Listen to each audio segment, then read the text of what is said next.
Jesús dice que Él reprende y castiga a todos los que ama. Y esto es algo en lo que tenemos que pensar, sobre todo si somos de la clase de gente que ha tenido una época en el mundo y no nos ha ido bien. Lo digo porque este pasaje puede entenderse de varias formas, en el sentido de que uno puede aprender mucho de este pasaje. Y una de las cosas es esa. A veces nosotros intentamos, a propósito incluso, alejarnos de la fe, nos vamos al mundo queriendo tener el éxito que vemos que tienen los incrédulos y no nos resulta. A pesar de que intentamos hacer las cosas lo mejor posible, con buena intención aparente en el mundo, y aún así fracasamos, nos va mal. Cuando vemos que a otros les va bien, haciendo exactamente lo mismo que estamos intentando hacer nosotros, sin embargo el resultado es muy diferente. A ellos les funciona la vida en el mundo y a nosotros a veces no. ¿Por qué entonces a veces los demás, el mundo ahí fuera, tiene éxito aparente, tiene diversión, tiene aparente plenitud, y nosotros cuando queremos ir a buscar esas cosas no las encontramos? Jesús dice: yo reprendo y castigo a todos los que amo. Ahora, esto tampoco lo entiendo como que Jesús o que Dios ame más a ciertas personas y a otras no las ama tanto, entonces permite que esas personas que son menos amadas sean felices en el mundo, y a los que realmente Él ama los reprende para acercarlos enseguida. No creo que se trate de eso. Pero sí creo que el pasado, aunque nos arrepintamos, creo que el pasado sí deja huellas. Y creo que el pasado en gran medida sí influye en lo que vayamos a hacer en el futuro. No en nuestra salvación, porque si aceptamos a Jesús, si vivimos por la fe, nuestro pasado a nivel espiritual deja de ser condenatorio sobre nuestra vida. Pero aquí estoy hablando de memorias, estoy hablando de que nuestra vida puede ser similar a un lienzo donde un pintor hace su obra. Y cada decisión que nosotros tomamos es un trazo de pintura que no se borra.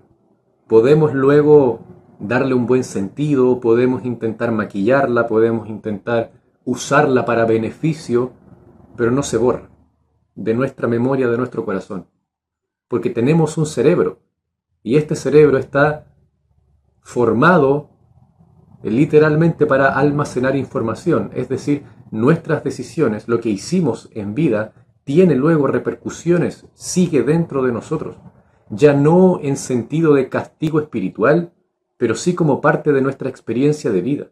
Ahora, si consideramos eso, si consideramos que el pasado en ese sentido sí importa, que el pasado sí tiene una importancia para nuestro propósito, eso en primer lugar, y si en segundo lugar consideramos que Dios tiene un propósito para cada uno de nosotros, y Él conoce qué propósito es y conoce cuál es el camino para llevarnos a ese propósito, podemos comenzar a entender mejor este pasaje. Porque cada propósito de vida, cada meta, tiene sus requisitos para poder cumplirse.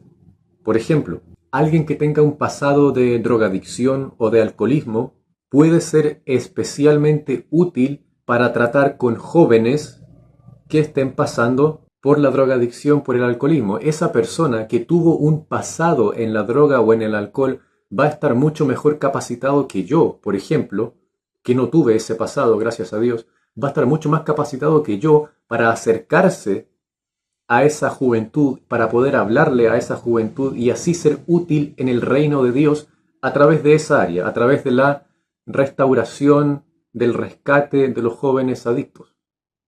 Y en ese sentido, Dios le pudo haber permitido a esa persona disfrutar, entre muchas comillas, del alcohol, de las drogas, de las fiestas, de los desequilibrios, considerando que en el futuro eso iba a ser útil. Esa experiencia iba a ser útil. No en el sentido de que Dios sea permisivo, o no en el sentido de que Dios no sea justo, sino en el sentido de que si Dios tiene un propósito para cada uno de nosotros, Él también se va a encargar de formarnos para ese propósito, incluso si nosotros no nos estamos dando cuenta. Y esto tampoco es un ejemplo rebuscado.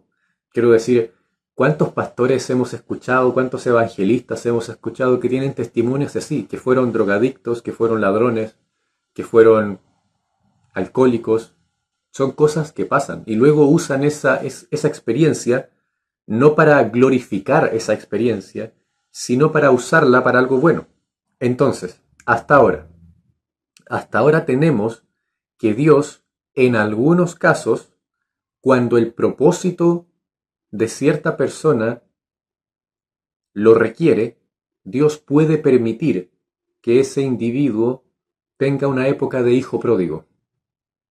Cuando es el propósito de esa persona tiene que ver, por ejemplo, con el rescate de los pródigos futuros, tiene sentido que Dios le permita tener esa etapa de hijo pródigo a él mismo. Pero eso también significa que el caso contrario puede ser cierto. Es decir, si Dios para algunas personas tiene propósitos que requieren cierto conocimiento o cierta experiencia del mal, cierta experiencia mundana, pueden haber también otros casos en donde ciertas personas tengan propósitos que requieran cierta pureza, superior a la promedio.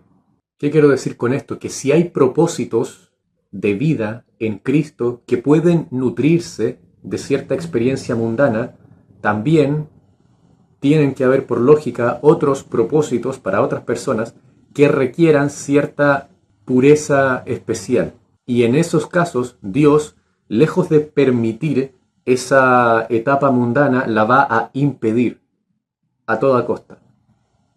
Y muchas veces lo hace haciéndonos fracasar en nuestros intentos por irnos al mundo. Y esa puede ser la razón por la que a algunos cristianos no les resulta esta idea de abandonar la fe, sino que fracasan en muy poco tiempo y tienen que volver en muy poco tiempo también. Por tanto, si legítimamente has intentado hacer las cosas bien en el mundo y a pesar de estar intentando legítimamente hacerlo bien, no te está resultando, alégrate. Puede ser ese un signo de que el propósito que tiene Dios para tu vida es uno que requiere cierta pureza especial.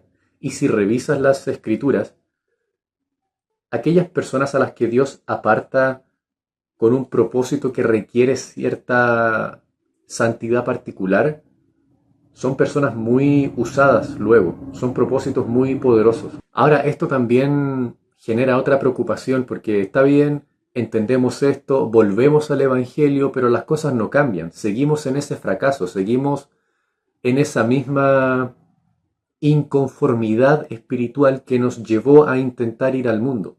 ¿Por qué si ya volvemos? ¿Por qué entonces no se restaura todo enseguida? Bueno, ya habíamos dicho que Dios es justo y es misericordioso. Eso significa que Él te acepta de vuelta, sí, pero también tiene que ser justo, Él. Y si te alejaste, eso tiene que llevar un proceso de, no castigo necesariamente, pero sí disciplina, de construcción de disciplina. No puedes simplemente darte todo cuando apenas vuelves, porque todavía hay muchas cosas de ese pasado que están dentro de ti. Muchas cosas de esa rebelión, de esa rebeldía, que todavía están dentro. Y hay que hacerse cargo de eso primero. Y qué bueno, porque si con esa oscuridad dentro de nosotros, Dios a pesar de eso nos da lo que nosotros queremos, nosotros mismos destruiríamos eso. Porque otra cosa, Dios perdona. ¿Cómo nosotros podemos entender esta cualidad de misericordia y de justicia al mismo tiempo que parecen contradictorias? No lo son. Dios muestra su misericordia perdonándonos de la muerte eterna, del castigo por el pecado, que es la muerte eterna, cuyo perdón obtenemos por medio de Jesús. Ahí está la misericordia, es decir, eternamente no vamos a morir. Pero, al mismo tiempo, Dios es justo. Y los errores que cometemos en la vida los pagamos en esta vida. No los pagamos con la pena de muerte espiritual, porque esa pena ya fue cubierta. Pero al mismo tiempo Dios no permite, porque es justo, no puede permitir que el mal que nosotros hagamos no se nos devuelva de alguna forma.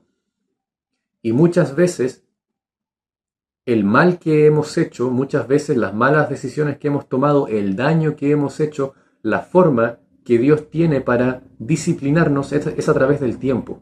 de un tiempo en el desierto, de un tiempo en medio de la tempestad, que forme un carácter que nos haga crecer y ser mejores de los que fuimos cuando cometimos tal error o hicimos tal daño.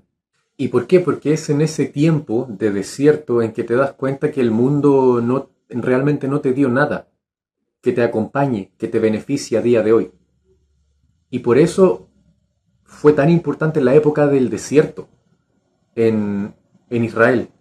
Salen de Egipto totalmente enriquecidos. Revisa ese relato, salen con oro, salen con animales, salen con ropas, salen sumamente enriquecidos con la riqueza de Egipto, es decir, espiritualmente con la riqueza del mundo. Sin embargo, se van al desierto, donde el oro no les servía de nada, donde las ropas caras no les servían de nada, donde las piedras preciosas no les servían de nada. Me refiero de nada material, de nada que les dé un beneficio a ellos personalmente.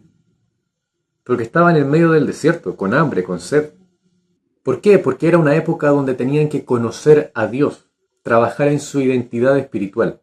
Cuando nos acercamos por primera vez a Dios o cuando volvemos al Evangelio después de una etapa en el mundo, las añadiduras, las cosas materiales, son una distracción.